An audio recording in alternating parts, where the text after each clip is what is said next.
옛날 옛적 전라북도 남원 마을 근처에는 마을을 지켜주는 수호신이 있다고 믿어지는 신비로운 미륵 바위가 자리하고 있었다. 마을 사람들은 이 바위에 얽힌 전설을 통해 세대를 거쳐 이들은 믿음을 이어갔다. 이 미륵 바위는 마치 하늘에서 내려온 신의 손길처럼 마을을 굽어보며 서 있었고, 이곳에는 매년 특별한 날이면 마을 사람들이 모여 신께 예를 올리며 풍요와 안녕을 기원하였다. 미륵 바위에는 유래가 깊은 전설이 있다.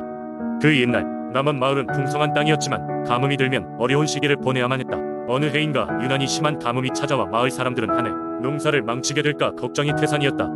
그러던 어느 날 한 노인이 꿈에서 백발이 흩날리는 신령한 이가 나타나 말하길, 마을 뒤편 미륵 바위에 정성을 다해 제사를 올리면 가뭄이 사라질 것이니 믿음과 정성을 다하는 것이 중요한 해라고 하였다. 꿈에서 깨어난 노인은 자신이 본 꿈 이야기를 마을 사람들에게 전하였다. 마을 사람들은 노인의 말을 경청하였고 지푸라기라도 잡는 심정으로 노인이 말한 대로 미륵 바위에서 제사를 지내기로 하였다. 마을 어른들은 신성한 분위기로 가득한 바위 앞에 음식을 차리고 정성을 다해 하늘에 기원을 드렸다. 놀랍게도 제사가 끝난 후 마른 대지 위로 하늘에서 비가 내리기 시작하였고 마을에는 다시금 생기가 넘쳐나게 되었다. 이후로도 가뭄과 홍수, 여러 가지 어려움에 처할 때마다 마을 사람들은 미륵 바위를 찾아 정성을 들이며 기도를 올렸다. 언제나 그들의 기도는 하늘에 닿았고 마을은 번영을 이어갔다. 시간이 흐르면서 미륵 바위는 마을의 상징이 되었고 사람들 사이에서는 이 바위가 그 어떤 수호신보다도 강력한 힘을 지녔다고 여겨졌다. 하지만 한 번은 외지에서 온 탐욕스러운 상인이 이 바위를 자신의 소유로 만들겠다고 나섰다. 그는 황금으로 치장된 제사 도구를 가져와 바위 앞에서 제사를 지내며 마음을 사려 했지만 이는 마을 사람들의 마음을 사지 못하였다. 게다가 그가 치른 가짜 제사 이후로는 오히려 마을에 불운이 찾아왔다. 끝내 상인은 마을의 지지를 얻지 못하고 떠나게 되었으며 마을 사람들은 그가 떠난 후 다시 미륵 바위 앞에 진심을 담아 제사를 올렸다. 그날 이후로 마을 사람들은 더더욱 미륵 바위의 존재를 소중히 여기며 이를 통해 전해지는 교훈이 얼마나 귀한 것인지를 깨달았다. 그들은 진심과 정성이라는 보이지 않는 힘을 믿으며 매년 빠짐없이 미륵 바위를 찾아 그들의 안녕과 번영을 기원하고 있다. 미륵 바위는 오늘날까지도 남원 마을의 든든한 수호신이자 평화의 상징으로 남아 사람들을 지켜보고 있다. 두 번째 이야기. 옛날 옛적 고창이라는 작은 마을에는 용담 할머니라는 신비로운 기운을 가진 노파가 살고 있었습니다. 그녀는 마을 사람들 사이에서 전설적인 존재로 여겨졌습니다. 할머니는 언제나 검은 두루마기를 두르고 긴 은발이 바람에 날리고 했습니다. 그녀의 눈빛은 마치 바다처럼 깊고 푸르렀다고 전해집니다. 용담 할머니에 대한 전설은 여러 가지 있지만 가장 유명한 이야기는 그녀가 마을을 큰 홍수로부터 구한 사건입니다. 어느 날 하늘이 어두워지고 먹구름이 몰려오더니 폭우가 쏟아지기 시작했습니다. 빗물은 끊임없이 내렸고 마을의 작은 개천이 순식간에 거대한 강물처럼 불어났습니다. 마을 사람들은 홍수로 인해 집과 논밭이 떠내려갈 것을 염려하며 두려움에 떨었습니다. 그때 용담 할머니가 마을 중앙에 모습을 드러냈습니다. 그녀는 평상시처럼 검은 두루마기를 입고 있었지만 이번에는 커다란 지팡이를 들고 있었습니다. 여러 사람은 할머니가 무엇을 하려는지 궁금해하며 지켜보았습니다. 용담 할머니는 눈을 반짝이며 하늘을 쳐다보더니 지팡이를 높이 들어 올렸습니다. 그리고는 마치 노래를 부르듯 주문을 외우기 시작했습니다. 비야, 비야 멈춰라. 대지의 품으로 돌아가라. 강과 바다는 원래의 모습으로 돌아갈 것이니.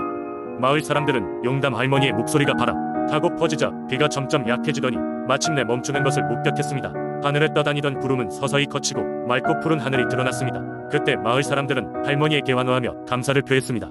용담 할머니는 마을 사람들에게 안전한 곳으로 대피하라고 당부한 뒤 조용히 자신이 거주하던 작은 오두막으로 돌아갔다고 합니다. 그리고 그 이후로 마을 사람들은 서로 협력하여 홍수로 인한 피해를 복구할 수 있었습니다.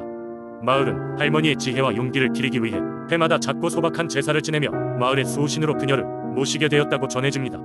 오늘날까지도 고창에서는 매년 장마철이 시작되면 용담 할머니를 기리는 작은 제사가 열립니다.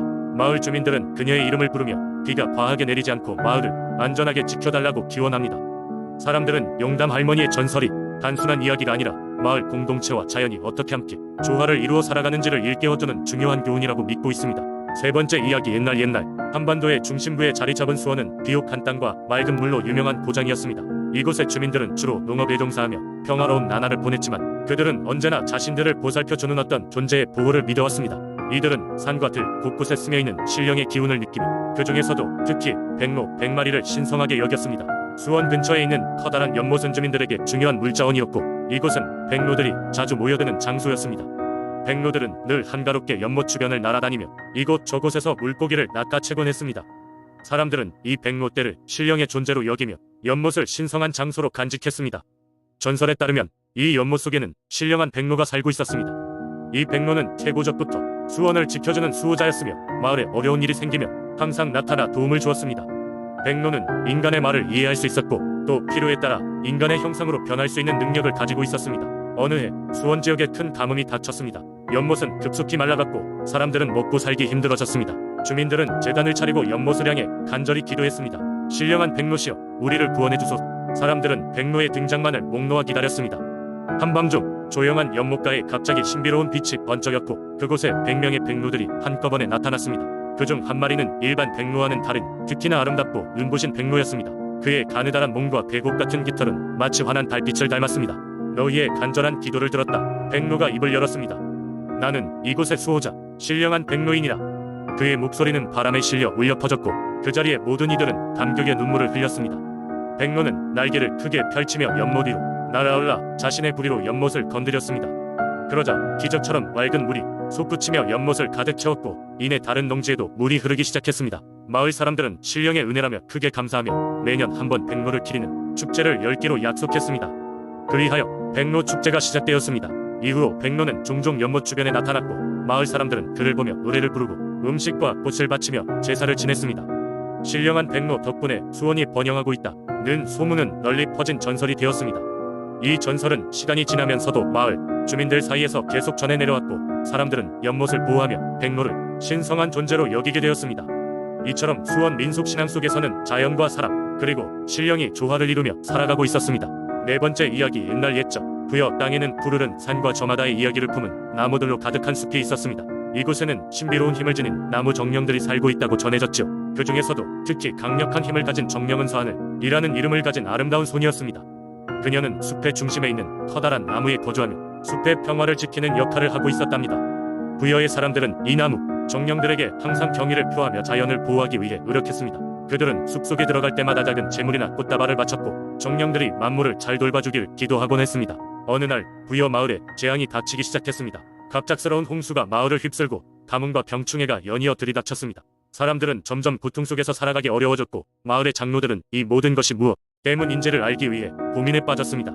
장로들이 모여 상의한 끝에 신비한 옥깃돌을 가지고 있는 전설의 존재의 이야기를 떠올리게 되었습니다. 그 옥깃돌은 숲속 깊은 곳 나무 정령들이 사는 곳에 위치한 거대한 바위로 그것에 손을 대면 재앙을 막고 행운을 가져다 줄 수 있다고 전해졌습니다. 그러나 그 바위에 접근하려면 서하늘이 허락을 받아야 한다는 것이 문제였습니다. 마을의 용감한 청년 주혁은 서하늘을 찾아가기로 결심했습니다. 그는 순례자처럼 정성을 다해 준비한 선물을 들고 숲속으로 들어갔습니다. 서하늘을 만나기 전까지 그는 수많은 시험을 견뎌야 했습니다. 숲의 정령들은 주혁의 의지를 시험하기 위해 끊임없는 속삭임으로 그의 의지를 흔들고 길을 막는 덩굴과 눈에 보이지 않는 벽을 만들었습니다. 하지만 주혁은 굳은 신념과 정직한 마음으로 모든 시험을 통과하였습니다. 마침내 서하늘 앞에 도달한 주혁은 그녀에게 정중히 머리를 숙이며 마을의 고통을 전했습니다. 그의 진심 어린 말에 감동한 서하늘은 그의 선물을 받고 물었습니다. 내가 진정 원하는 것은 무엇이니? 주혁은 즉각 답했습니다. 우리 마을을 부탁드립니다. 부디 옥깃돌의 힘을 빌려 위험에서 구해주십시오. 서하늘은 잠시 생각에 잠긴 후 주혁을 옥깃돌로 인도했습니다. 그녀의 손길을 받은 옥깃돌은 눈부신 빛을 내며 주혁과 마을을 위협하던 모든 재앙을 휩쓸어갔습니다. 홍수는 가라앉고 가뭄이 해소되었습니다. 병충해는 사라지고 마을에는 다시 평화가 찾아왔습니다. 그 후로도 부여 사람들은 숲과 정령들에게 더욱 감사의 뜻을 전했습니다. 그리고 그날의 이야기는 대대로 전해져 오면서 자연과의 조화와 협력의 중요성을 일깨우는 교훈이 되었습니다. 주혁의 용기와 서하늘의 자비는 전설로나 사람들 사이에서 오래도록 회자되었고 옥깃돌은 그 이후로도 사람들의 마음속에서 희망의 상징으로 자리 잡았습니다.